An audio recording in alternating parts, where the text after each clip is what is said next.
The click of polished shoes on marble echoed through the nearly empty nave as the last of the guests drifted out in uneasy clusters.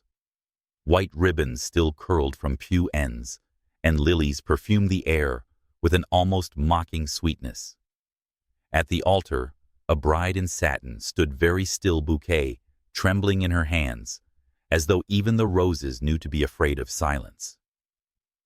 Amara Bennett was a 29-year-old Black American woman with warm brown skin and a crown of coiled hair pinned into a careful updo. Her makeup had been done for photographs, not for tears. She stared at the door the groom should have walked through and tried to breathe past the new knowledge that a person could be both numb and burning at once. "His phone is still off," whispered Janelle, her maid of honor, touching Amara's elbow. Janelle's burgundy dress made her look fiercer than she felt. "I called, texted, begged. Nothing." The photographer paused near the aisle, lowering her camera. "Do you want me to?" She didn't finish the sentence. No one wanted to say cancel. The word hung anyway. From the back pews, a man who had slipped in during the murmured exodus watched the scene unfold with a careful, contained stillness. Ethan Caldwell, 36, white American, tall and clean-shaven, wore an understated charcoal suit that looked like it had been made to his measurements and habits. He had pulled off the road when he saw guests spilling out too early, their faces a blend of pity and gossip. He'd recognized the shape of disaster before its specific choreography, how sympathy traveled in hushed waves that still managed to sting. A priest, Father O'Rourke, approached the altar. "My dear," he said gently, "perhaps we should step into the sacristy. Give you a moment away from what Amara asked." Her voice didn't crack. That felt like the cruelest detail. There should have been a break somewhere to make this less real. From the fact that Caleb didn't show up. The name made a few lingering relatives flinch. An usher cleared his throat and stared at the floor. Near the door, Amara's mother lipstick-perfect hands not started forward, then stopped as if afraid any move might shatter what remained of her daughter's composure. Amara's thoughts weren't elegant. They were practical and sharp. The lease, the gifts, the honeymoon tickets we can't refund, the storage unit with our couch which we bought second-hand and pretended was vintage. My job. She had been a senior account executive at Arc & Light, a mid-sized marketing agency where she had built beauty and lifestyle campaigns for which she was proud. 6 weeks ago, at Caleb's urging, she took an unpaid leave to focus on the final stretch of the wedding. It had felt like a compromise adults made for love. Now it felt like a trap she had locked herself into. Maybe he had an accident, or someone offered poorly. "His car is gone," Janelle said, turning her voice clipped from making too many calls. "His roommate says he left early, excited. He even posted a story about his bow tie at 8 a.m. He's not hurt. He's gone." The word "gone" landed like a stone in a lake. No splash, only rings, traveling outward, touching everything. Amara looked down at the bouquet and the pale ribbon wrapped around stems, and thought with a strange clarity, I had chosen this ribbon. I thought white would be timeless. The detail felt childish now. Ethan's jaw moved a contained wince of memory. Betrayal had a smell he sometimes thought cold metal and overheated plastic, the scent of server rooms you ran into when your partner had siphoned clients behind your back and crashed a quarter's projections. He had lived inside that scent last year, when the man he once called brother forged invoices, then sold the story that Ethan had known. He didn't love weddings or churches. He believed in contracts that held. Yet here he was, watching someone else's contract fail before the ink touched the page. A whisper passed the nave. Poor thing. It had the soft edges of pity, but not the substance of help. Ethan stood. He hadn't planned what to say. He only knew the physics of watching a life bend. The first minutes mattered. They could set a trajectory tilt grief towards something like agency. Amara, her mother said at last, voice breaking on the name. Sweetheart, let's get you home. We'll sort everything. I can't go there, Amara said. It wasn't drama. It was logistics. The apartment they shared, Caleb's shoes by the door, the drawer she had cleared for his cufflinks, the stack of wrapped gifts they had promised to open together, felt like a museum of a life that never happened. I can't stand in our kitchen, see his coffee mug, and pretend I don't know what this means. Janelle squeezed her hand. Come to my place tonight. We'll eat terrible takeout and watch something where women set things on fire. A tiny, reckless smile tugged at Amara's mouth and vanished. You have 2 roommates and 1 bathroom. We'll make it work. The photographer approached, twisting her strap. I'm sorry, she said softly. I'll email about the deposit and unused hours. No rush. Amara nodded once. She felt the dress dig under her arms, the bodice unforgiving as expectation. She wondered how many brides had learned on a Saturday that love could be a bailiff, cold, officious, unmovable. Ethan walked down the aisle, not fast, not slow.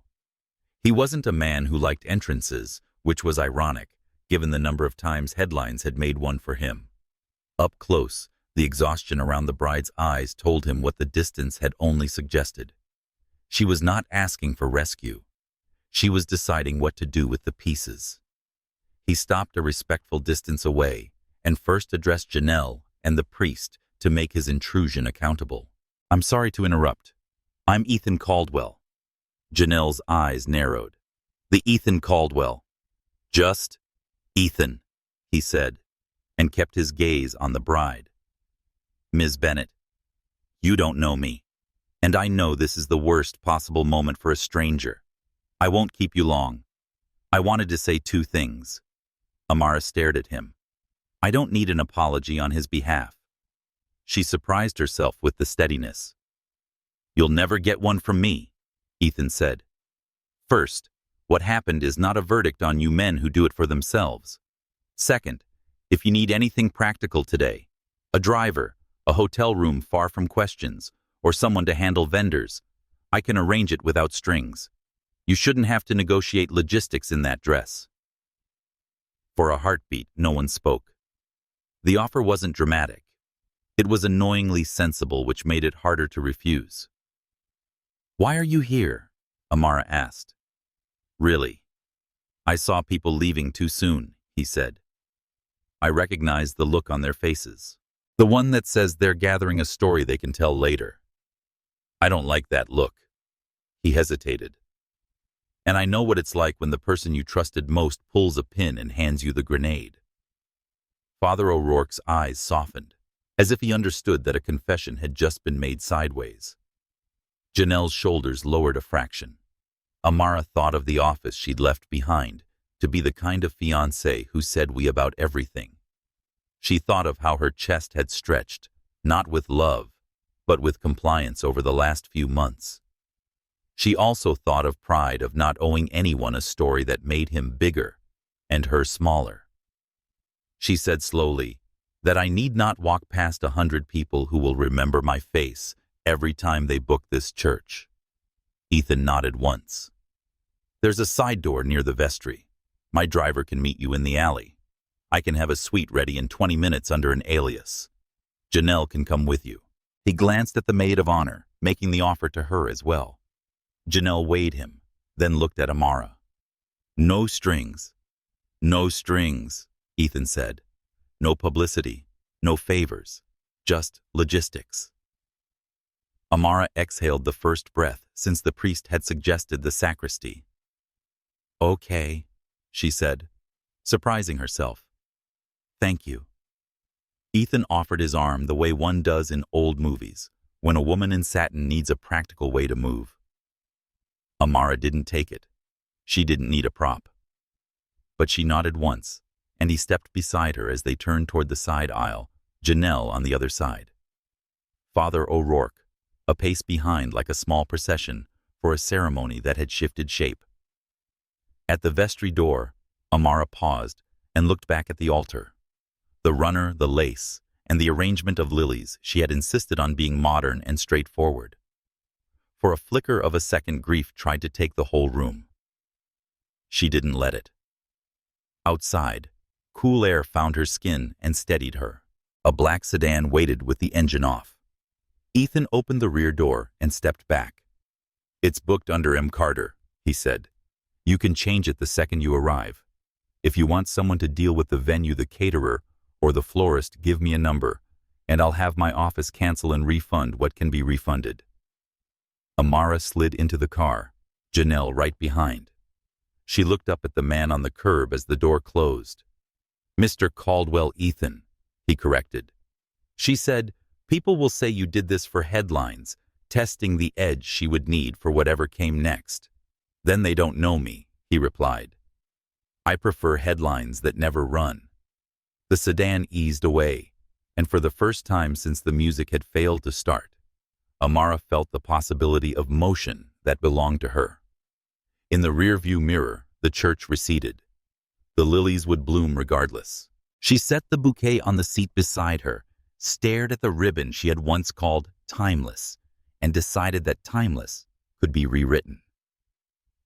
On the curb, Ethan watched the taillights turn the corner. He had intended to keep walking back to his day, his meetings the safe routines of a life organized to avoid surprise. Instead, he stood a moment longer, with the quiet knowledge that the story in that church was not finished. He had meant it when he'd said no strings. He hadn't yet planned for the truth that would tug at him anyway, the sense that the worst day of a stranger's life had just crossed paths with something unresolved in his own. The hotel suite smelled faintly of lemon polish and fresh linen. Janelle tugged the blackout curtain shut, like she was defending a fortress, then turned to the bed and pointed. "Sit, shoes off. Breathe." Her efficiency left no room for collapse, which was precisely why Amara trusted her. Amara lowered herself to the edge of the mattress. The dress rustled like a reprimand. She stared at the bouquet in the ice bucket, a quick improvisation to keep the roses from drooping, and felt the oddest urge to apologize to the flowers for asking them to work so hard for nothing. "Water," Janelle said, placing a glass in her hand. "Then we cut you out of that dress." Amara nodded. "My mother will want to come here. She can be on your timeline." Janelle's phone vibrated again on the coffee table. "I'm fielding calls. I swear if one more cousin texts, 'Are you okay?' like this is a weather update." "Tell them I'm safe," Amara said. "Tell them I need time." "And Caleb?" Janelle asked. The name hollowed the room. Amara let the silence sit long enough to feel like a choice. "Block him," she said. "If he wants to talk, he can do it in a letter I won't read." Janelle's relief was visible. Done. A soft knock interrupted them. Janelle moved first, checking the peephole. A hotel cart waited in the hall. Broth, tea crackers, a small stack of neatly folded sweats, and a zip pouch of toiletries. The bellman offered a note. From the front desk, a welcome amenity. No signature. Janelle shut the door and gave the cart a level look.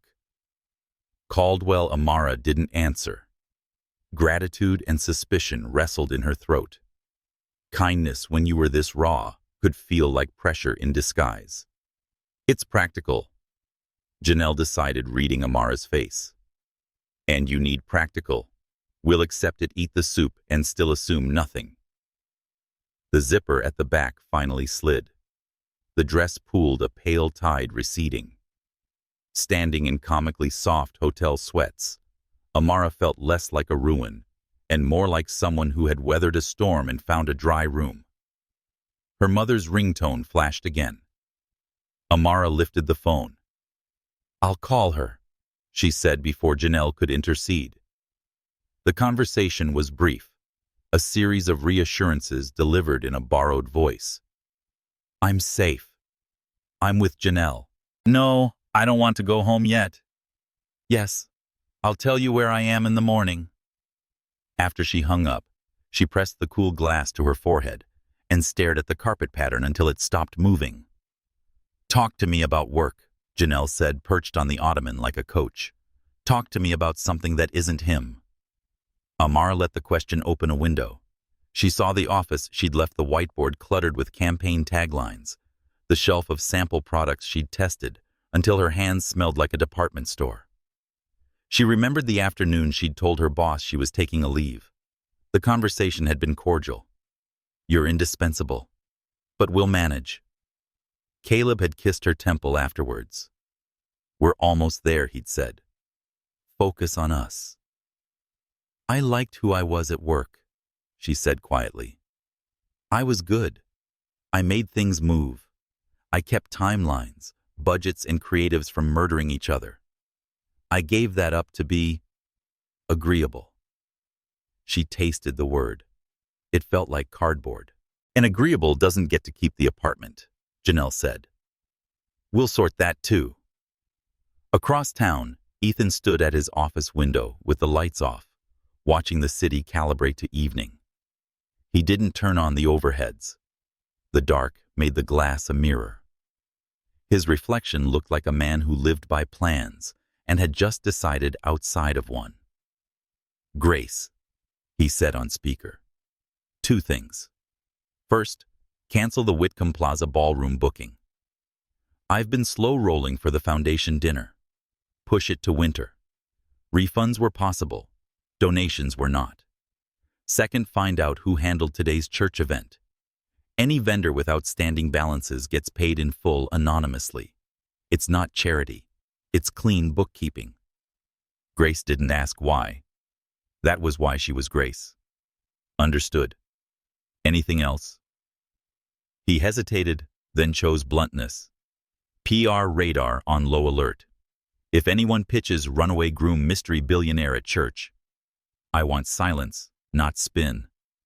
I'll make a few calls. He ended the line and pulled up a file on his tablet numbers for the Torres retrofit deal. The math held. The politics less so. 2 weeks ago, Richard Torres had said the quiet part aloud over cigars in a boardroom that smelled like history. Investors like to see a steady hand at the wheel. Family men project steadiness. Ethan had not risen to the bait. He did not court the stability theater. He delivered quarterly returns. But the market didn't care for distinctions. His former partner's embezzlement cost not just money. It had cost narrative. Competitors had entered the void with smiling spouses at ribbon cuttings and children waving recycled confetti. He thought of the woman in the church who had refused to be a spectacle and had accepted only practical help. He thought of the way she hadn't taken his arm. That detail lodged in him strength without performance. He told his reflection that you're not a rescuer annoyed by the hint of pride. You're good at logistics. Back at the hotel, steam fogged the bathroom mirror as Amara stood under water that roared louder than her thoughts. Bits of hairpins tinked into the sink like punctuation. When she came out, Janelle had transformed the coffee table into triage pen paper, a legal pad labeled "Immediate Later Never." Immediate someplace to sleep food. Stop the financial bleeding, Janelle said. Later storage unit lease decisions your job. Never reading comments. Amara laughed, a short, incredulous sound that felt like a tiny rebellion. Put apologies from him. Under never. Done. Janelle paused. About Caldwell. I know, Amara said. You Googled him. Janelle found headlines with adjectives. Visionary. Ruthless. Private. Also, he was seen last year's mess with his partner, which reads like a cautionary fable. He didn't cause it, but he caught the shrapnel. Then why help me? Maybe it isn't about you, Janelle said gently. It could be about not letting there be a vacuum where decency should be. Or you could remind him of something he wished someone had done for him. I don't want to be anyone's lesson, Amara said. Good, Janelle answered. Then don't be. Take the soup. Keep the autonomy. They ate on the floor with the TV off, the clink of spoons against china steadying. After Janelle stretched out on the sofa with a blanket over her and fell asleep mid-sentence, the way only people who trust a room can sleep. Amara stood at the window and cracked the curtain. The city looked indifferent in a comforting way. Lights were going on because that was what they did at this hour, regardless of broken plans. Her phone buzzed a number she didn't recognize, not Caleb's. A text appeared. Front desk. A visitor dropped a business card for Miss Carter. We can send it up now or hold until morning. Amara typed back. Morning, please. Then, after a second, thank you. She lay down and stared at the ceiling fan until the blades blurred into a quiet halo. Sleep came like a compromise. Ethan didn't sleep yet. He went back to the numbers until the numbers told him nothing new. Then he drafted an email to himself, an old habit when an idea threatened to behave like an impulse. Subject: contingency strategy. Personal optics. Operational stability. Problem: market bias equates married with steady. Constraints: no lies. No PR theater that insults the intelligence of people I actually respect. No entanglements that threaten autonomy. Possible solution: seek alignment with someone who wants an arrangement with boundaries, clear terms, and mutual benefit. Risk: lives are not contracts. People are not vendors. Mitigation: honesty. Exit clauses: no surprises. He stared at the screen. If anyone else had written it, he would have called it bloodless. Coming from him, it was a confession. He closed the laptop and called the front desk. A card will be at the suite in the morning, he said. No wake-up calls, no notes slipped under the door. If the guest asks who left it, you don't see it. Yes, sir. The card itself was simple. Ethan Caldwell and a number. On the back, in neat block print, he added one line. Text specifics if you need vendors or a car to pick up belongings. No reply required. At dawn, Janelle woke to find Amara sitting cross-legged on the bed with the card in her lap. The morning light made the suite feel less like a refuge and more like a staging ground. I don't know what he wants, Amara said. Janelle yawned. You don't owe him anything to find out. I know, Amara said. That's why I can call him. She turned the card over again, considering the courtesy of its blankness. Then she set it on the nightstand without dialing. First, she said, sliding off the bed. We make a list and get my stuff out of the apartment before he stops pretending he's not a coward. Immediately, Janelle said, tapping the pad. They dressed in ordinary clothes that did not belong to any ceremony. They tied their hair back with elastics instead of veils. Amara caught her reflection in the elevator and watched a woman who was not fine and would be anyway. On the curb, sunlight pooled on the hood of the waiting sedan. The driver opened the door. Amara hesitated, then looked up the street where the city spilled into its weekday. She wasn't going back to who she'd been on Friday. There was a small, hard satisfaction in that. She slid into the car and reached for her phone as it pulled away. She didn't dial Ethan, not yet. Instead, she texted the building super. I'm coming by this morning. Please be there. Across town, Ethan read a calendar invite for a call with Richard Torres and added a note to himself in the margin. If you want steadiness, build it. Don't borrow it. He closed the notebook, picked up his keys, and finally allowed himself to shape the thought, pacing the edge of his mind. Since the church, there might be a solution that protected them both without lying to either. He didn't know if Amara would hear him out. He did know he would rather have the conversation and be refused than live with the certainty that he had stood in a church, watching a life tilt, and learned nothing from it.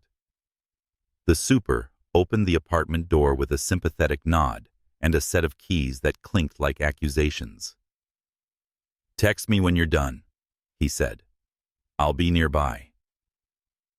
The place smelled like citrus cleaner and the stale echo of conversations that had planned a life. Janelle moved first, efficient as ever, rolling out a stack of flat boxes and tape. Amara stood in the doorway for one long breath, cataloging what hurt: the row of shoes by the mat, the glass bowl of matchbooks they had collected from restaurants, the champagne in the fridge meant for after the reception.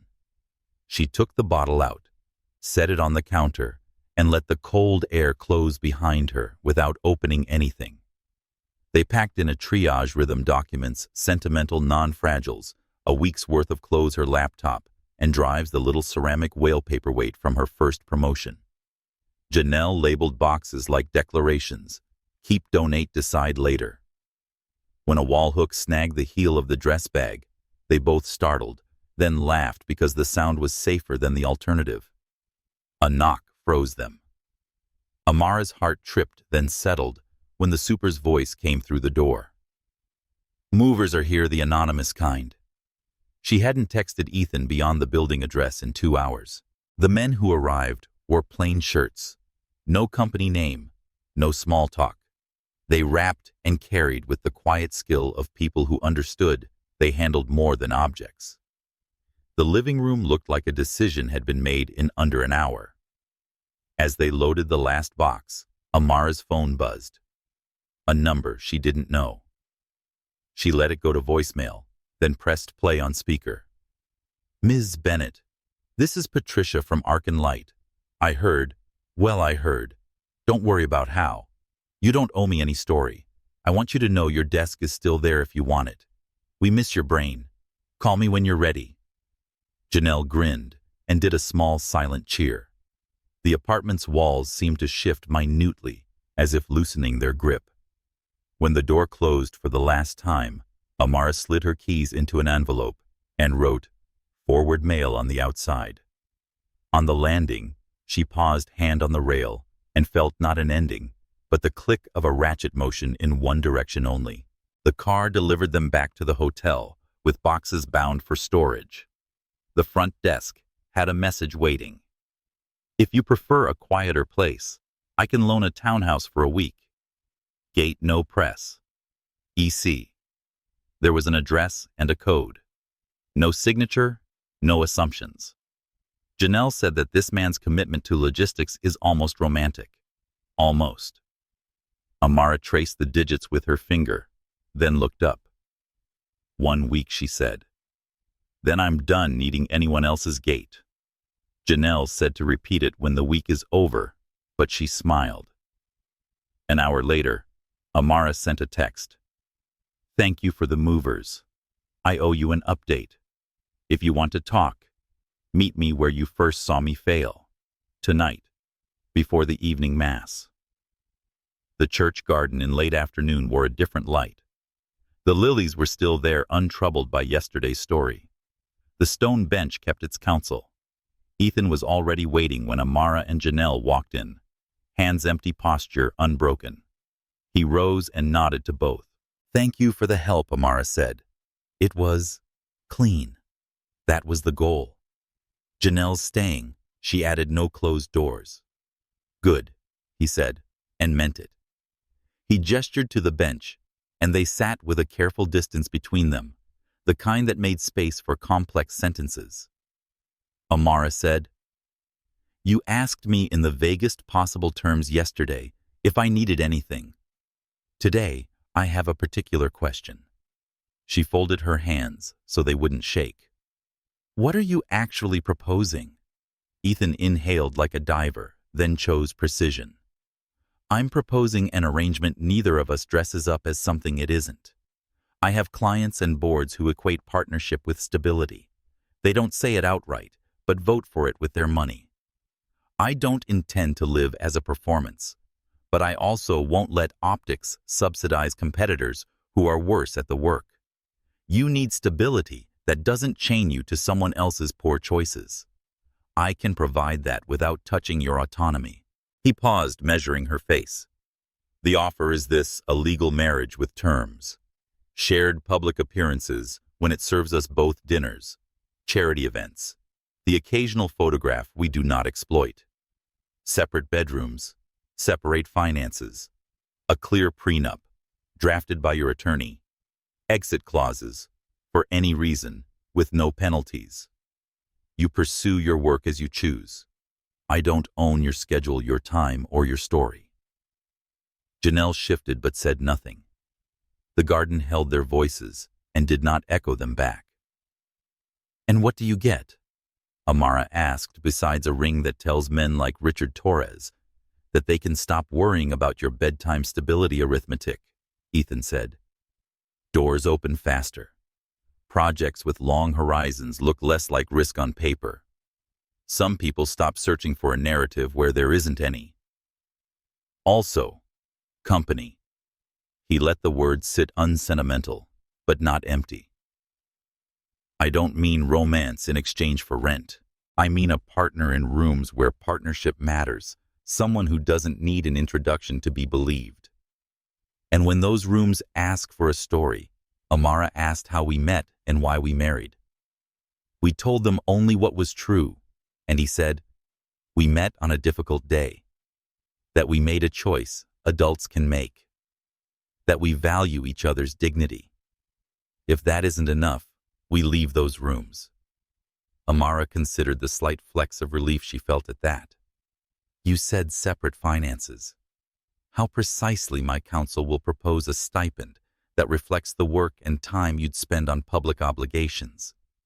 It is compensation, not hush money. We can set it to 0 and treat appearances as favors, traded for favors your choice. Housing is mine because crowd control is proper, but your name goes on any lease you live under. Your career is yours. If you want to return to Arc and Light, I won't use our arrangement to make you a mascot. Janelle finally spoke, voice even. And if one of you falls in love with someone else or each other? She shot Amara an apologetic glance. It's not nosy. It's physics. It is, Ethan said. If we want out for any reason, we say so and end it cleanly. No punishments. If something evolves, we talk before we change any rules. Honesty is policy. No running. The last 2 words landed specific to the day before. Amara looked down at her hands. The raw shock had calcified into a careful clarity somewhere between the hotel soup and this bench. She did not mistake this offer for romance, but she also did not mistake it for charity. It was a contract that recognized the shape of 2 lives that had learned not to trust promises without clauses. What's the timeline, she asked. Only if you want it, he said, raising a palm. But the Hartman Foundation Gala is in a week. Without a partner, I risk a very public reminder of private gossip. With a spouse whose intelligence is evident in 5 minutes, I can nudge a few board votes and secure a hospital retrofit. We've been stalled on. So it's about money, Amara said. It's about leverage for work that matters, he answered, which is often bought with money. She took that in. If I did this, I would not be your facade. That would be a misuse of a rare resource, Ethan said quietly. What happens to me in the narrative after you don't need me? Amara asked. When a client's bias shifts or a board turns over. You leave richer in options than you arrived, he said. And if that isn't built into the documents, you don't sign. Janelle leaned back, assessing him as if he were a vendor. You sound like a man who has written this email to himself. I have, Ethan said, and didn't smile. The church bell tolled once for half an hour. Amara felt its vibration in the bench more than she heard it. She searched for that familiar pull to please, to smooth. It wasn't there. In its place was a quiet, thrilling insistence. Ask for what you need and see if the world blinks. She said, I need to be more than the woman you stand beside. I need a plan that puts my name on something that isn't your guest list. If we do this, I will go back to work. And if work wants me to travel on a night, if you wish to do a ribbon cutting, you don't pout. I don't pout. Ethan said, almost indignant, which made Janelle snort. And I need an attorney who answers to me, Amara continued. Not yours. Mine. Good, he said. I'll pay their rate anyway. She almost laughed. That's not how independence works. He said it is how restitution works, and let the words sit. 48 hours, Amara said at last. I'll give you an answer in 2 days. I'll meet with a lawyer tomorrow. I'll call my boss. I'll talk to my mother. And I'll sit with the part that still wants to vomit when I see a boutonniere. Ethan nodded as if a deadline had been set in a boardroom. 48 hours. He stood as an usher drifted into the garden to light the path lamps for evening mass. The light made small halos on the gravel. Ethan looked at Amara, not the way men look at a solution, but the way people look at someone they would rather not harm by accident. I don't need this to be you, he said. I won't reroute logistics to make it otherwise if you say no. I know, she said, and surprised herself by believing him. He took a step back. I'll have Grace send a term sheet, 1-page plain language. No pressure. Send it to Janelle, Amara said. She enjoys red ink. Janelle beamed. I do. After he left, the garden felt larger, as if air had returned. Janelle waited a full minute before speaking. Well, he's either the most honest man I've seen in a suit or the best liar. Or both, Amara said. And I don't know which would be worse. They sat quietly long enough to hear the first murmured prayers inside. Amara traced a crack in the stone with her thumb and thought about exits that were doors, not vanishing acts. She was not ready to say yes. But for the first time since the aisle, her future did not look like a pile of boxes labeled "Decide later." It looked like a set of conditions she could write in her hand. The townhouse was quiet when Amara unlocked the door with the code texted from the hotel. She hadn't agreed to move in permanently, only to use it for a week, until she figured out her next steps. The space smelled faintly of cedar and old books, its walls lined with understated art that looked too expensive to be accidental. It wasn't a show place, but functional, designed for privacy, a kitchen stocked with basics. Bedrooms are prepared with crisp linens, a study with no personal photographs. It was precisely the kind of property a man like Ethan Caldwell would keep on hand, not a home, but a contingency. Janelle walked through the front room and whistled low. So this is his idea of a spare set of keys. Please remind me to keep dating men who think a nice gesture is gas in my tank. Amara didn't laugh.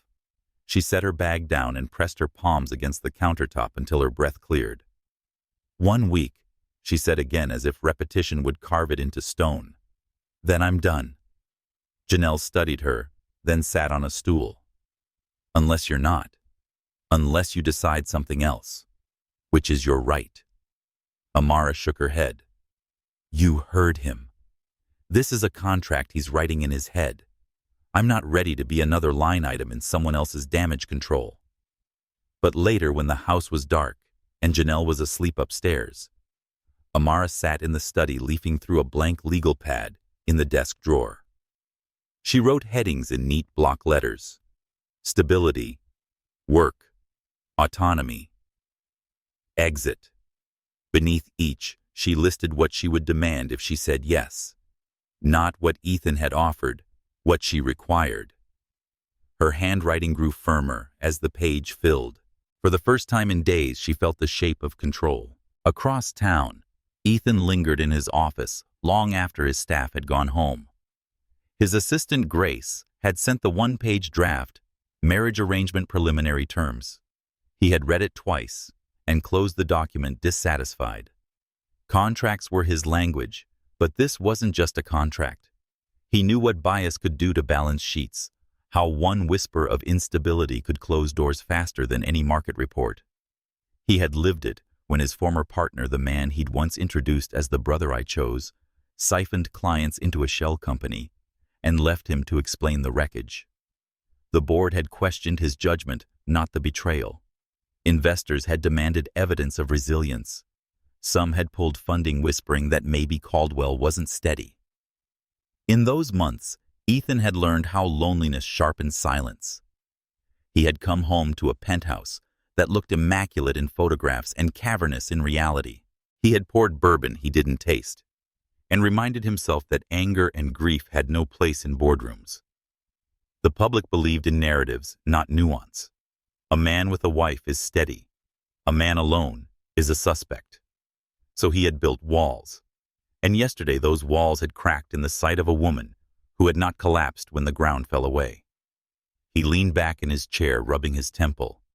This wasn't about rescuing her. It was about recognizing in her the kind of strength investors claimed to prize, yet rarely understood.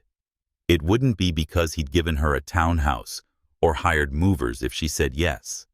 It would be because she could see the same cold calculus he did and choose to wield it for herself. And if she said no, then he'd accept it, because one lesson had been carved into him: deeply coerced loyalty always dissolves. The next morning, Amara dialed her old boss at Arc and Light. Patricia answered on the second ring, her voice brisk but warm. "I hoped you'd call." "I heard your message," Amara said. She stared at the townhouse curtains, the morning light sharp on the hardwood. "Are you serious about my desk? Severe enough that we haven't filled it? We could use you. We miss you." Amara felt a pang she hadn't expected of belonging. "I'm not ready today. But soon. I need to feel like I'm not defined by Saturday." Patricia's tone softened. "Come back when you're ready. With clients like Torres circling, we could even use someone who can sit at complex tables." After she hung up, Amara realized her boss had unknowingly drawn Ethan's same circle power was about who you could stand beside without flinching. That evening, she met Ethan again, this time in a neutral space. A cafe that closed early, but had agreed to let them sit in the back room.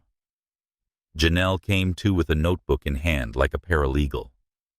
Ethan arrived without an entourage, in a navy jacket and open collar. He carried nothing but a folder. "I read your draft," Amara said before he sat. "And I wrote my own list." Ethan's brows lifted. "Good. May I?" She slid the pad across. He read the 4 headings and the bullet points underneath.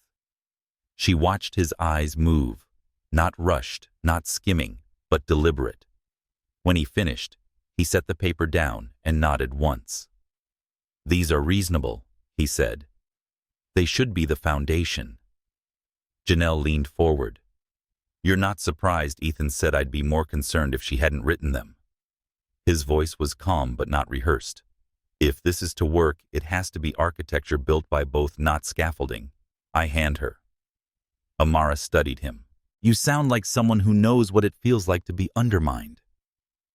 He didn't deflect. "My partner of 10 years betrayed me. He knew where the fault lines were and struck them clean. The damage wasn't only money, it was trust. I don't intend to repeat the mistake of assuming loyalty without clarity." The honesty caught her.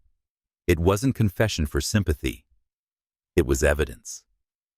She thought of Caleb's empty tuxedo, the unanswered calls, the way her humiliation had been delivered without warning. She thought of the ache in her chest that had less to do with lost love and more to do with the discovery that she had wagered her future on someone who walked away without words. For a long moment, the 3 of them sat in silence. Then Amara spoke. "If I do this, I'm not hiding. People will know my mother, my colleagues, my friends. I won't live pretending." "Nor will I." Ethan said, "If questions come, we answer with the truth that matters. That we chose a partnership for our reasons, and that no one else gets to write the footnotes." Janelle exhaled almost a laugh. "You two are terrifyingly compatible in your ruthlessness." Ethan's mouth curved faintly. "Practicality is underrated." Amara closed the pad. "I still have 2 days." But I'll admit this much, I thought I had nothing when Caleb left. Now I see options. That's more than survival, it's agency. Ethan inclined his head. And that's the only condition that makes this worth considering. They left the cafe separately with no photographs and no audience. Amara walked into the cool night air and felt for the first time since the church that the story unfolding was not only a reaction to what she'd lost, it was a deliberate test of what she could build next. And in that knowledge, she felt something close to power. The courthouse was smaller than Amara expected. No stained glass, no flowers, no choir. Just clean walls, oak benches, and a clerk who'd seen every version of desperation and resolve walk through her doors. They had chosen the simplest option papers, signatures, and the presence of two witnesses, Janelle and Ethan's assistant Grace, who carried herself like a professional, who had long ago stopped being surprised by her employer's decisions. Amara wore a navy dress she'd bought years earlier for presentations. It had structure pockets, and none of the sentiment that had drowned her in white satin. Ethan wore a tailored suit, gray, this time the tie knotted in deliberate understatement. When the judge asked if they understood the seriousness of the commitment, Amara almost laughed. If only you knew. Instead, she lifted her chin and said, "Yes." Ethan echoed the word with the same unflinching tone he might use in a boardroom. Within 15 minutes, they were pronounced married, legally bound in a monumental and oddly mundane way. Grace tucked the certified papers neatly into a folder, which implied foresight. Janelle hugged Amara fiercely and whispered, "If he forgets to recycle, I'll hold it against him personally." Outside, sunlight struck the courthouse steps. A taxi honked at a delivery van. A woman argued with her toddler about ice cream, and the city moved indifferently on. No one cared that two strangers had just become husband and wife in a practical and unfathomable transaction. Ethan opened the car door for her. "The townhouse is temporary," he said. "But you should see the house. You can decide if you want to live there." The house was less a building and more a statement. Set behind wrought iron gates, it stretched with quiet authority across manicured lawns, the kind of property designed to host charity galas on short notice or shield its occupants from questions. Inside, marble floors gave way to warm hardwood. Sunlight poured through tall windows into rooms that seemed designed for magazine spreads, but there was no clutter photographs or fingerprints of daily life. It was immaculate in a way that suggested efficiency rather than comfort. "This is supposed to be your home?" Amara asked, strolling through a living room that could seat 20. "It's where I sleep and work," Ethan corrected. "Whether it feels like home is another matter." He carried her single suitcase upstairs and opened the second door on the right. The room was enormous, larger than Janelle's apartment, with a king-sized bed, a sitting area, and windows framed by a meticulously kept garden. A walk-in closet stood waiting, nearly empty except for the handful of clothes Amara had salvaged. Amara put her hand on the dresser and softly said, "This feels like I'm intruding." "You're not," Ethan said. "You're fulfilling your part of our agreement. That matters." She turned. "And what's my first test?" He hesitated only a moment. "The Hartman Foundation Gala, Saturday night. It's one of the most significant social events of the year. Several of my most important clients will be there. Your presence, our presence will mean something." Amara absorbed this. She wasn't naive. She knew appearances were the currency of influence. But she had imagined weeks of quiet adjustment before being displayed before society's harshest critics. She said, "You're asking me to play the supportive wife role." Ethan replied, "I'm asking you to be yourself in a room where people will be watching. You don't need to pretend. You need to exist as you do, with intelligence, with poise. That is enough." She studied him, looking for manipulation. Instead, She found something steadier confidence tinged with the awareness that this was a risk for both of them. Then it's settled, she said. I'll go. The next few days unfolded in a surreal and grounding rhythm. Ethan left early each morning, returning late, his schedule carved into blocks of meetings and calls. Amara explored the house cautiously, moving through spaces that felt staged for a catalog. She read in the library, cooked simple meals in the sprawling kitchen, and sat by the windows at night, listening to the silence press against the glass. On Thursday, Ethan surprised her by arriving home before dusk. He carried shopping bags, something she hadn't expected from a man who seemed to outsource every errand. I took a risk, he admitted, setting the bags on the counter. I bought you a dress for Saturday. If it doesn't work, we'll find another. Amara opened the garment bag. Inside was an elegant midnight blue gown. The fabric was soft but structured, the neckline sophisticated, the color rich against her skin. She touched it carefully. How did you know my size? She asked, narrowing her eyes. Ethan looked faintly embarrassed. I asked Janelle. Amara laughed, the sound spilling out before she could contain it. That explains her smirk at breakfast. Does it work? He asked. It's perfect, she admitted. Thank you.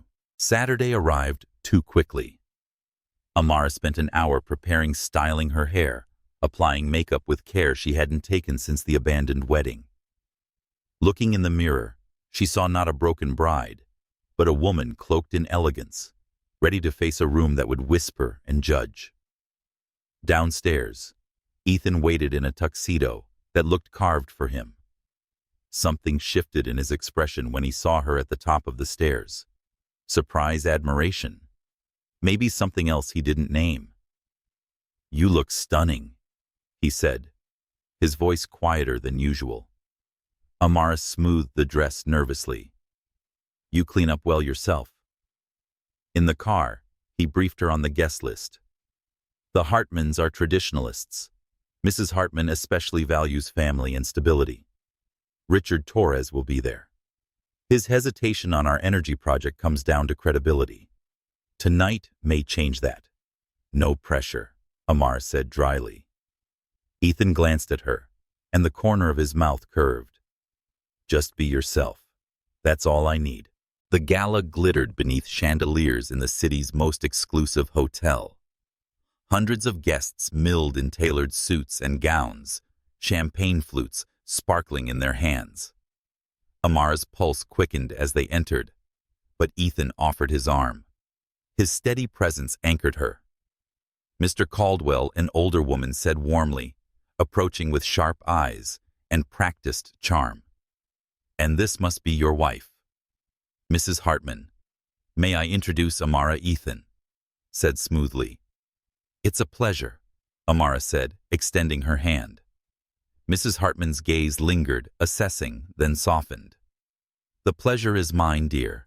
James has been so secretive about his personal life. Amara felt a flicker of panic. James. But Ethan stepped in without hesitation. He said we met during a difficult time in Amara's life, and his tone was warm. Her strength and grace struck me.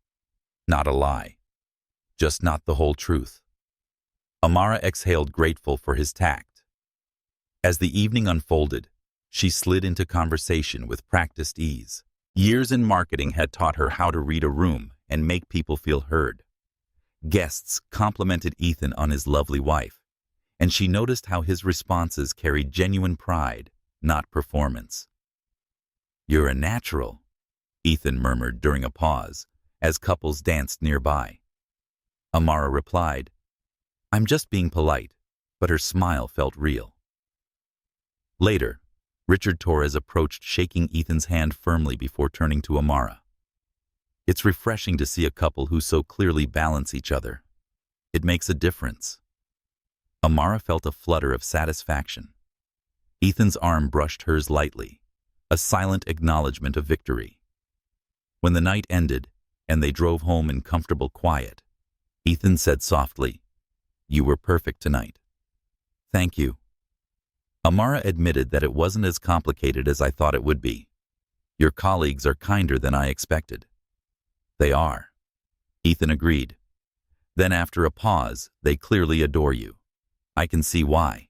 Amara turned her face to the window, uncertain how to respond. But as the city lights slid past, she realized something unexpected. She felt stable and valued for the first time since Caleb had walked away, and that she thought might be more powerful than she had imagined when she signed her name on those courthouse papers. The echo of the gala lingered with Amara long after the last champagne glass had been cleared away.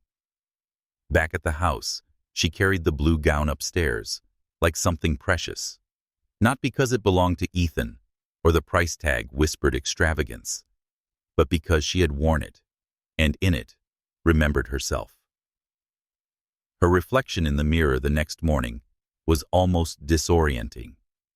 She looked the same as before Caleb's disappearance, yet something intangible had shifted. She had walked into a ballroom where people were prepared to measure her worth against Ethan's reputation, and she had walked out with their respect. That was hers, not borrowed. Ethan seemed lighter as well. Over breakfast, while he spread marmalade on toast, he recited updates from his assistant Grace Torres had asked for a follow-up meeting. The Hartmans had committed to another round of donations, and 2 other clients had already called to discuss long-term partnerships. Last night made a difference, he said. Amara set down her coffee. She corrected, not because I'm your wife, but because they saw someone who won't fold under pressure. Ethan inclined his head. Exactly. Which is why this works. They saw us as a pair, not me dragging someone unprepared into the spotlight. She felt a strange warmth at the words a pair. The idea of belonging to something balanced, even contractual, settled inside her like a possibility she hadn't dared to imagine. But the weeks that followed revealed just how fragile the balance could be. One Tuesday morning, Amara woke aching, her throat raw, head pounding. She tried to brush it off, just a cold, but her body was trembling by the time she dragged herself to the kitchen. She attempted to make coffee, but the smell made her stomach churn. Ethan found her hunched at the counter, her cheek resting against her palm. He stopped mid-sentence when he saw her. "You look awful," he said, then quickly added, "No offense." "None taken," she croaked. "I feel worse than I look." He crossed the kitchen, already pulling open cabinets. "Do you have a fever?" "It's fine." "I'll be fine," she murmured. He ignored that, pressing a thermometer into her hand. When it beeped, the display read 102.3. Ethan frowned. "That's not a cold. Go back to bed. I'll call my doctor." "You don't need to." "I do," he interrupted, gentle but firm. "Amara, you may be my wife on paper, but that doesn't mean I will watch you burn yourself out." He scooped her up before she could protest, carrying her upstairs. She should have resisted and reminded him that this wasn't part of the agreement, but the fever stole her strength. She let herself rest against him, surprised at how steady his arms felt. Dr. Mitchell, a woman with calm eyes and brisk efficiency, arrived within the hour. "It's a rough strain of flu," she said after her exam. "She needs rest fluids and someone checking on her." "I'll handle it," Ethan replied immediately. And he did. He brought her soup water, cool cloths for her forehead when she overheated, and blankets when she shivered. He worked from the study with his laptop propped open, leaving his door ajar so he could hear if she stirred. Every few hours he slipped back into her room to check her temperature, coax her to drink, or sit nearby until her breathing evened out. "You don't have to babysit me," she whispered one afternoon. "It's not babysitting," he said. "It's what people do when they care." The word care made something shift inside her fevered mind. She wanted to dismiss it and remind him of boundaries, but her heart betrayed her with its quiet thrum of gratitude. By the second day, the fever broke. Exhaustion still clung to her, but she could walk without trembling. She came downstairs and found Ethan in the kitchen, sleeves rolled, slicing vegetables as if he were often. "You cook," she asked, amused by the sight. Not well, he admitted, but enough. Tonight, dinner here, not at separate corners of the house. Consider it a test of recovery. She hesitated, then smiled. Fine, but don't expect me to help with the cleanup. Over dinner, conversation flowed more easily than it ever had. They spoke not of contracts or clients, but books, music, and places they'd once dreamed of visiting. She told him about her grandmother's stories of Ireland. He told her about his trip there, how he had extended it to see the countryside. When she laughed for the first time in weeks, he set down his fork and watched her. That he said softly, is better than any contract clause. She blinked. What is? Seeing you look alive again. Small domestic moments like these began to erode the neat boundaries they had drawn. One night, as they washed dishes, she confessed that Caleb had never cared for her when she was sick. He'd stay away, said, because he couldn't handle germs. Ethan frowned. That's not partnership, that's avoidance. Maybe, she said quietly, but at the time I convinced myself it was normal. He said you deserve better than usual, not looking at her, but the sincerity in his voice lodged deep in her chest. Later that evening, she lingered when he wished her good night outside her bedroom door, almost hoping he wouldn't leave so quickly. The weeks blurred into a rhythm of coexistence that felt less like convenience and more like companionship. They attended another charity dinner, this one less formal, and she noticed the way Ethan's hand settled lightly at her back. Not possessive, but grounding. Guests leaned in when she spoke, genuinely interested in her opinions. Ethan listened to, nodding, as though every word mattered. In quiet moments at home, he began to ask her about her career. Do you miss it? He asked one evening, as they folded laundry together. Yes, she admitted.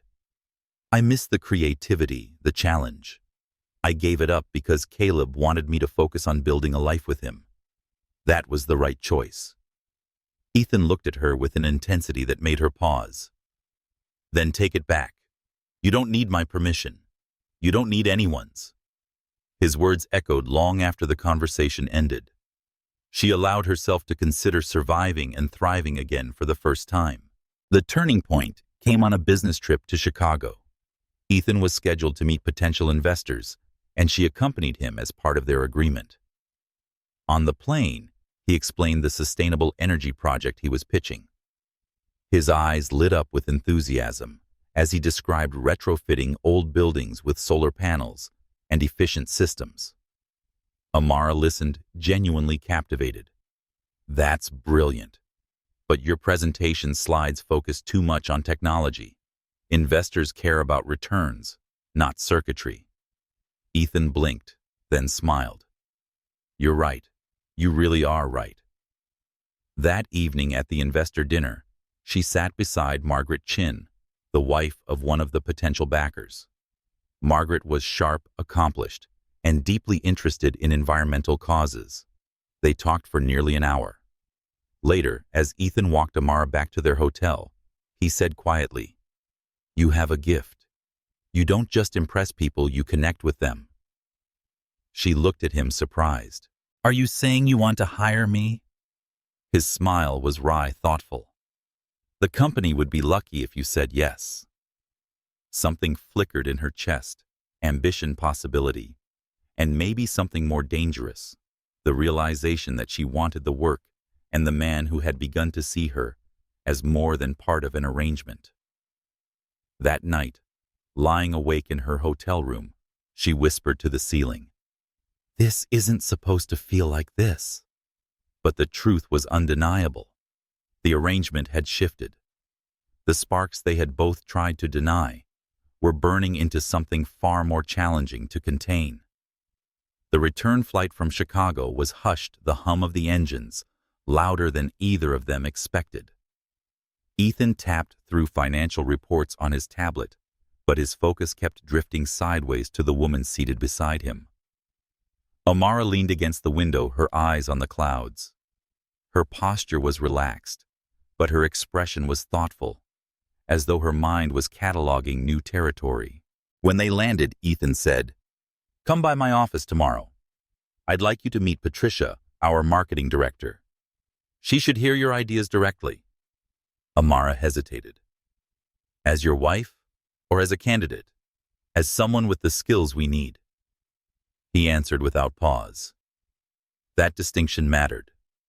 She nodded, and though neither said more, the silence was charged, no longer the careful distance of strangers, but the tautness of two people aware that their boundaries had begun to blur. The following week confirmed what Ethan had already sensed.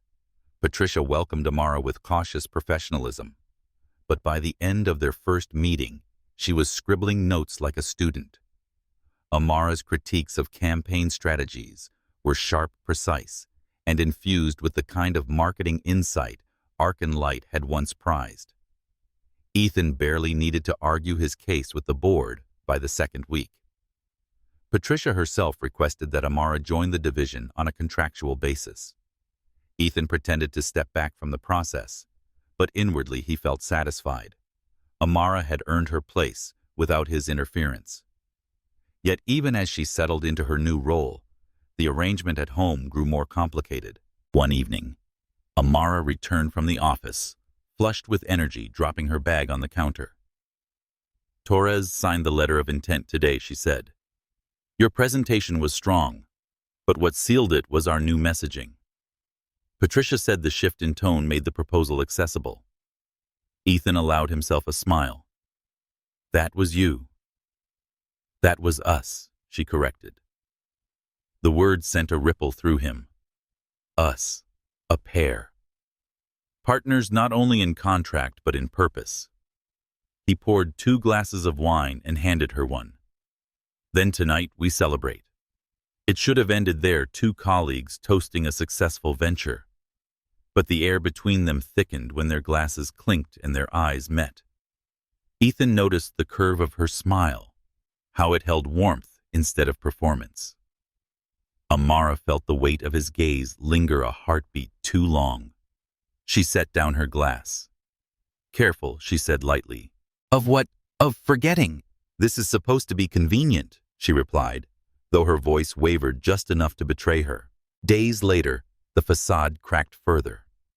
Amara caught another fever, the exhaustion of juggling late nights at the office, and public appearances with Ethan had taken its toll. This time, the illness was less severe, but the care Ethan provided was no less intense. He canceled meetings, brought her meals, and insisted she rest while he worked from home. "You don't have to do this," she protested weakly from the couch as he placed tea on the table. "He said you once said that you don't want to be someone's facade." "I don't want to be yours either. If we call this a partnership, I don't pick and choose when I show up." Her throat tightened. For a moment, she let herself believe it was more than duty. And maybe it was. The line between performance and reality continued to blur at public events. At a charity fundraiser downtown, Ethan rested his hand at the small of her back while introducing her to colleagues. The touch was light professional, but it lingered. When Amara laughed at a joke from another guest, Ethan's eyes softened in a way that was anything but business. Later in the car, she confronted him. "You're forgetting the rules." "Am I?" "Yes. We agreed appearances only." "No." Lingering. He kept his eyes on the road. "And what if it's not lingering for appearances?" The words stole her breath. She turned to the window, unwilling to answer, because silence felt safer than truth. At home, tension simmered in small moments. Dinner conversations stretched late into the evening, drifting into confessions that had nothing to do with work. He told her about the nights after his partner's betrayal, when he'd stared at spreadsheets until dawn, trying to find where he had gone wrong. She told him about the first campaign she ever led, how she'd stayed awake for 3 nights, out of fear she would fail, only to win the client's loyalty for years. One night, after hours of such stories, silence fell. They sat on the couch close enough that Amara could feel the heat from his arm. She realized with a start that she wanted him to close the distance. That terrified her. "Good night," she whispered, standing abruptly. He let her go, but his eyes followed her upstairs. The cracks widened in Chicago, but fractured completely weeks later, during another business trip. Ethan had scheduled a private dinner with potential investors and insisted Amara attend. She was radiant in a simple black dress, her words sharp and persuasive. Afterwards, Ethan reached for her hand in the quiet hotel corridor as they walked. It was instinctive, uncalculated. She didn't pull away. When they reached her door, she paused. "This isn't in the agreement," she said softly. "No," he admitted. His thumb brushed the back of her hand. "It isn't." Her heart hammered. She could have reminded him of the clauses, the promises of clean exits. Instead, she said, "Then what do we do?" Ethan searched her face. "We tell the truth." The confession hovered between them, heavy with possibility. "I care about you, Amara," he said at last. "This isn't convenient anymore." Her breath caught. She wanted to say it back, but fear laced through her chest. Instead, she pressed her hand to the door and whispered, "Good night." She slipped inside before the word "stay" could escape her lips. Lying in bed, she stared at the ceiling and admitted what she hadn't dared until then. The arrangement was no longer tidy. The cracks were widening, and with them came a risk far greater than public scrutiny. It was the risk of real feelings, dangerous, unpredictable, impossible to contain. And as much as she wanted to deny it, she already knew she had stopped pretending. The silence between them after that trip was not cold, it was charged. Meals were shared, schedules discussed, and events attended. To anyone looking in from the outside, nothing had changed. But beneath the practiced rhythm of their arrangement, every glance lingered, every brush of hands carried a weight neither of them could dismiss. Ethan found himself watching Amara in unguarded moments. When she sat at the kitchen counter in the morning hair, tied loosely reviewing marketing reports with a frown of concentration, he felt the oddest sense of admiration, one that had nothing to do with contracts. When she laughed at something on the television, the sound filled spaces in the house that had once echoed only with silence.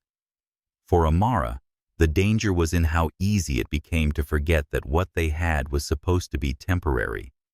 She caught herself listening for the sound of his car returning at night. She noticed his voice dropping when he spoke to her and leaned slightly closer than politeness required. The boundaries that had been so clear initially were eroding under the simplest human truths. Closeness breeds attachment. The breaking point came one Thursday evening. They had both returned late from the office, too tired to cook, and ordered takeout instead. The containers were scattered across the counter, the remains of curry and rice perfuming the air. "I was thinking," Ethan began, setting down his chopsticks, "that we should revisit the terms of our arrangement." Amara's chest tightened. In what way? He took a slow breath. "In every way that matters. I've tried to ignore this and frame it as proximity or gratitude, but I can't anymore. I care for you, Amara, more than I intended, more than I thought I could." The words hung in the air, fragile and heavy at once. Amara stared at him, her heart thundering. "You can't just say that like it's a business proposal." "I'm not," he said quietly. "I'm saying it because it's the truth. This isn't convenient anymore. Not for me." She rose from her chair, needing space, pacing the length of the kitchen. "We agreed on rules, Ethan. No entanglement. No expectations beyond what was written down." "Yes," he said. "And maybe that's where I was a fool. Because what we have has already outgrown those rules." Amara pressed her hands against the counter, fighting the storm rising inside her. She wanted to deny it, to cling to the safety of the contract. But the truth was undeniable. She had been falling too. Her voice softened. "You don't get to rewrite our arrangement because you've changed your mind." He stood then, crossing to her, stopping just short of touching. His presence was steady, unyielding. "I'm not rewriting it. I'm admitting what's already happened." The words broke something inside her. She met his gaze and whispered, "What if I've been trying to deny the same thing?" His breath caught. "Then we stopped pretending." And in that moment she let him close the distance. His lips touched hers, tentative at first, then deeper, more certain, as weeks of restraint dissolved into one undeniable truth. When they finally broke apart, both were breathless. "This complicates everything," she whispered. "Or it makes everything real," he said. For a few days they lived in that fragile newness, still partners in public, but at home, something different, softer, undeniably theirs. Dinner conversations stretched longer, laughter filled the halls, and even the silences felt intimate. But as quickly as they found their rhythm, the past came crashing back. It was a Saturday morning when Amara's phone lit with a name she hadn't expected to see again: Caleb. For a moment, she stared at it frozen. Janelle had told her he'd disappeared after the wedding disaster, too ashamed to face anyone. But now his name glowed on the screen like no time had passed. Against her better judgment, she answered, "Amara." His voice rushed through the line, desperate. "Thank God you picked up. I've been trying to reach you." Her grip on the phone tightened. "You don't get to say my name like that after what you did." "I know," he said quickly. "I panicked. I was terrified of commitment, of being locked in. I made the worst mistake of my life. But I've been seeing a therapist. I've worked through it. I know now what I want, what I need. It's you. I want us to try again." Amara's stomach churned. "You left me standing in front of everyone we know, Caleb. Do you know what that did to me?" "I do," he said, voice breaking. "And I'll regret it forever. But please give me another chance. I love you. I've always loved you." Her pulse thundered in her ears. Once those words would have undone her. Now they rang hollow. "You loved me?" she asked, her voice steady. "If you had, you wouldn't have run. Love doesn't abandon someone at the altar." There was a beat of silence. Then Caleb whispered, "So that's it? After everything we had?" "Yes," she said, surprising herself with how strong the word felt. "That's it." She hung up before he could respond. Her hands shook, but not from doubt, from clarity. When Ethan returned that evening, she told him the truth. He listened silently, jaw tightening, but his eyes searched hers not for betrayal, but for assurance. "And how did you feel seeing his name?" he asked carefully. "Sad," she admitted. "Sorry for what we lost. Sorry for who I used to be with him. But not tempted. Not even a little." Relief flickered across his face, though he tried to hide it. "You're sure?" She cupped his cheek, meeting his eyes. "I choose you, Ethan. Not because you offered me safety when I needed it, but because you've shown me what genuine partnership looks like. Caleb is my past. You're my present and my future." For the first time since she had walked into that empty church, she felt the chains of humiliation fall away. Caleb no longer held power over her story. She had rewritten it, standing beside someone who had not run when things became hard. As they lay together in quiet contentment that night, Ethan whispered, "Then it's decided. No more pretending." Amara smiled against his shoulder. "No more pretending." And with those words, their arrangement, once built on necessity, transformed entirely into something far more dangerous and beautiful: love that had survived collision and chosen itself anyway. 3 months after their quiet confession, Amara's life bore little resemblance to the wreckage she had stumbled through on her abandoned wedding day. Her mornings began with strategy meetings at Crawford Industries, and her afternoons were filled with drafting campaigns and consulting with Patricia's team. In the evenings, she returned to the house that no longer felt cavernous, but lived in a space now filled with the comfortable rhythms of shared meals, laughter, and the occasional late-night debate over music or politics. The marriage of convenience had become a marriage in truth. They hadn't announced it publicly. There had been no press releases or grand declarations, but the shift was apparent among colleagues and close friends. Ethan no longer introduced Amara as his wife, with careful detachment. He said the word with pride. She, in turn, no longer felt like a placeholder in someone else's story. She had reclaimed her own. But contentment, she was learning, always invited tests. It was a gray afternoon when the test arrived. Amara left the Crawford Tower later than usual, her mind full of presentation notes. The drizzle outside slicked the sidewalks, catching the glow of traffic lights. As she approached her car, she saw him leaning against the hood, Caleb. For a moment, she thought her eyes were deceiving her. His frame was thinner, and his hair was less carefully styled. There were circles under his eyes, the kind that spoke of restless nights. "Amara," he said, stepping forward as she froze. "Thank God you stopped." Her pulse quickened, not with longing, but with an old instinct shock at being confronted by someone who once knew her every detail. "What are you doing here?" she asked, her voice sharp. "I needed to see you," he said, his tone urgent. "I've tried for months. You blocked my number and changed addresses. I didn't know how else to reach you. Because I didn't want you to," she replied coldly. "I know," he said, his shoulders sagging. "And I deserve that. But I've been working on myself. Therapy. Facing my commitment issues. I walked away from the best thing I ever had and can't live with that regret. Amara, I love you. I always have." Her heart clenched, not with temptation, but with the echo of memories. 3 years together. 3 years of plans. 3 years she had once believed would culminate in forever. "You loved me?" she asked, her voice low. "If you had, you wouldn't have left me standing alone in a church, humiliated in front of everyone we knew." He winced. I panicked.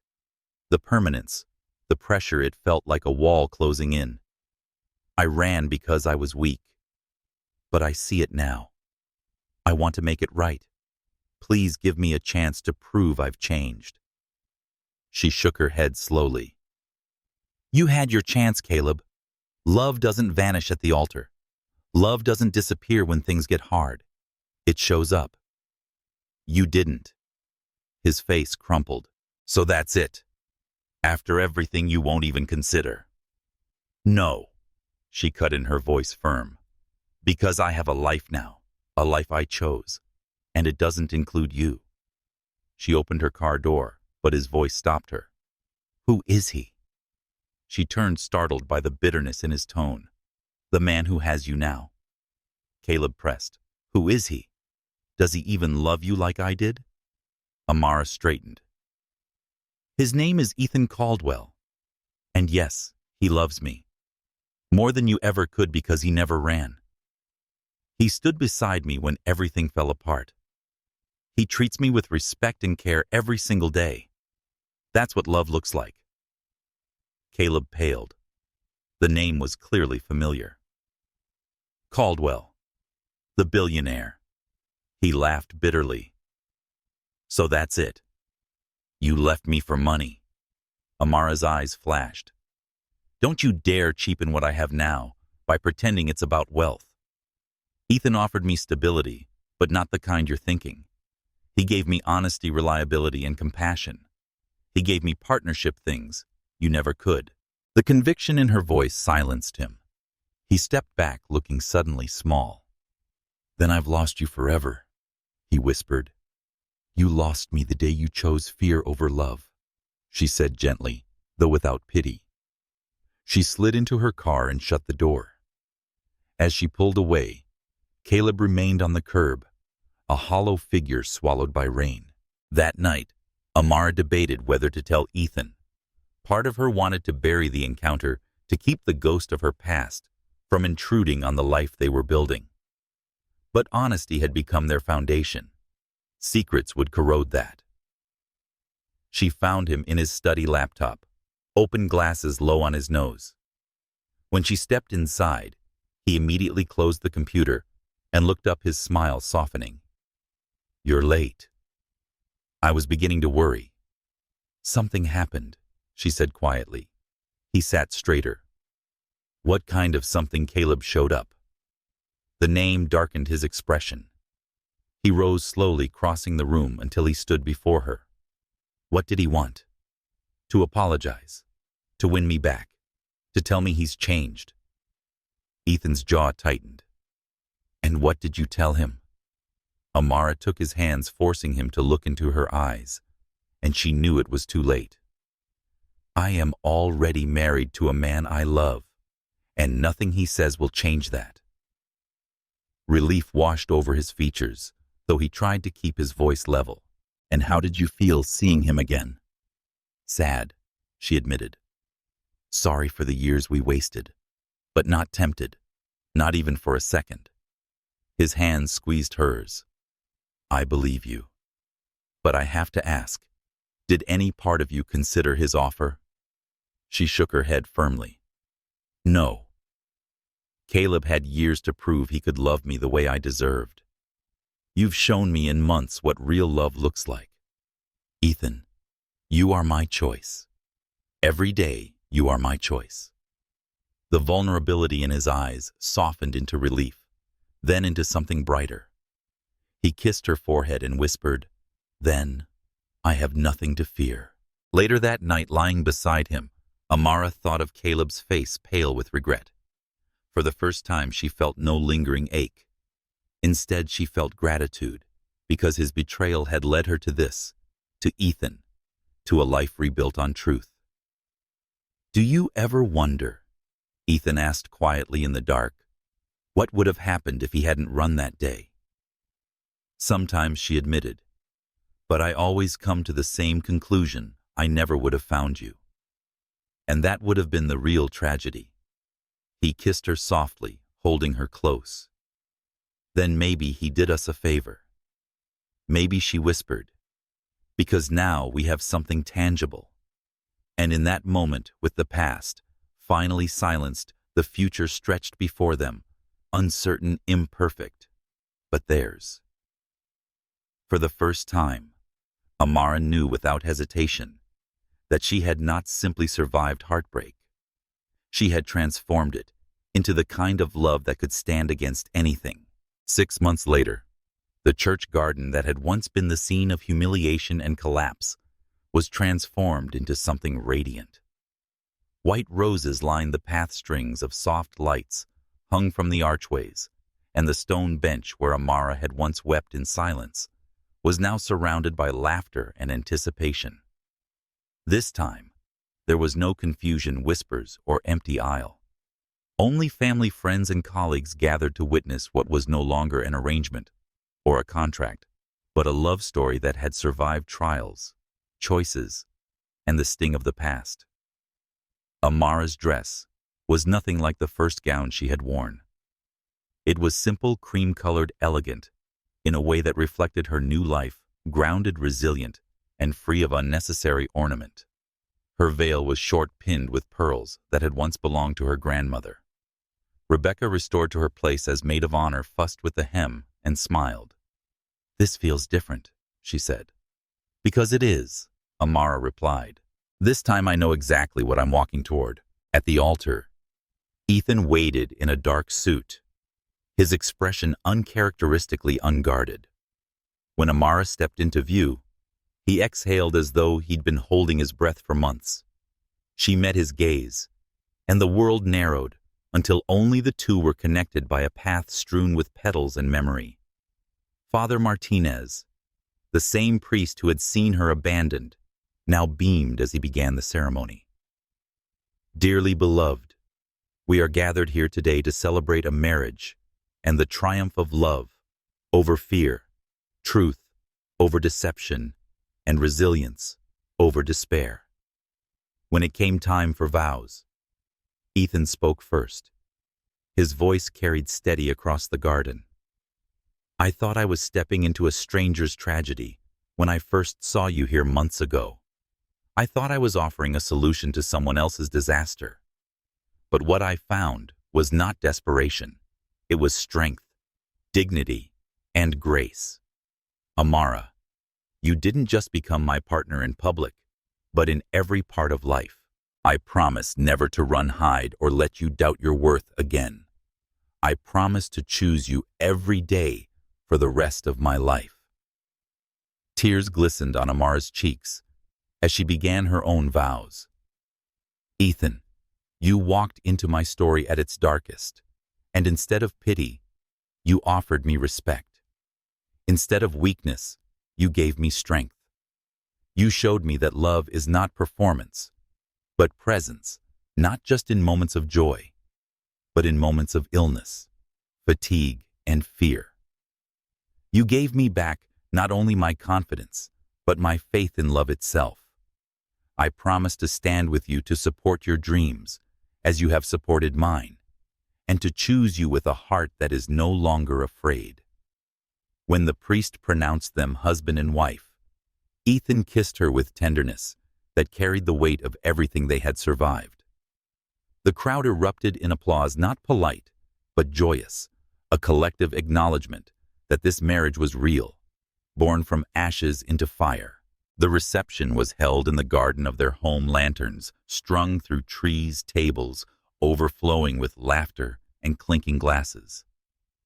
It was intimate, but full of warmth, with colleagues, friends, and family mingling as though they had always belonged together. During dinner, Ethan stood to toast. 8 months ago, I believed contracts, terms, and logic could solve life. Stability could be negotiated. Then Amara taught me that the best things must be chosen and not arranged. Every day she has shown me that love is the most excellent form of strength to my wife, my partner, and my future. He raised his glass and everyone followed. Amara blushed, but her heart swelled. Later, under the glow of fairy lights, they shared their first dance. It wasn't the careful waltz of strangers performing for others. It was slow, natural, a conversation without words. As they moved together, Ethan leaned close. Do you ever wonder what would have happened if Caleb hadn't run? Sometimes, Amara admitted. But I always reached the same answer: I never would have found you, and that would have been the real loss. Then Ethan said with a smile, we should thank him. She laughed softly. No, I thank you for choosing me, for staying. Months later, in a Crawford Industries boardroom, Amara stood at the head of a long table delivering a marketing proposal for one of their largest clients. Her slides glowed, clarity numbers, projections, and a vision for the company's environmental division. She spoke with confidence, passion, and command. When she concluded, the room broke into murmurs of approval. Ethan, seated at the far end, watched her with undisguised pride. He didn't need to speak for her. She had earned her place. After the meeting, he caught her in the hall, spun her playfully once, and kissed her before she could protest. You were brilliant. We were brilliant, she corrected, smiling. He studied her face. We're a team. The best team I could imagine. She kissed him again in the hallway, not caring who saw. Forever then. Forever, he said. That night, curled together on the couch, Amara reflected on the journey. The day she had been left at the altar had felt like the end. In truth, it had been the beginning. Heartbreak had forced her to rebuild, not into the woman Caleb had wanted, but into the woman she was meant to be. Along the way, she found a partner who had not run, had not faltered, and had chosen her repeatedly. Sometimes, the worst day of your life is the doorway to the best. And if you've followed this journey, if you've laughed with Amara and Ethan, cried with them, and believed in their second chance, don't let the story end here. Tell me in the comments, which moment struck you most? Was it the proposal of convenience, the fever that blurred the lines, or the final choice to love without pretense? If their journey reminded you of resilience, rebuilding after heartbreak, or the courage to trust again, hit like, Share this story with someone who needs hope. And if you want to keep walking with us through more stories of unexpected love, redemption, and courage, subscribe. Because sometimes, the endings that feel impossible are just the beginnings we didn't know we needed.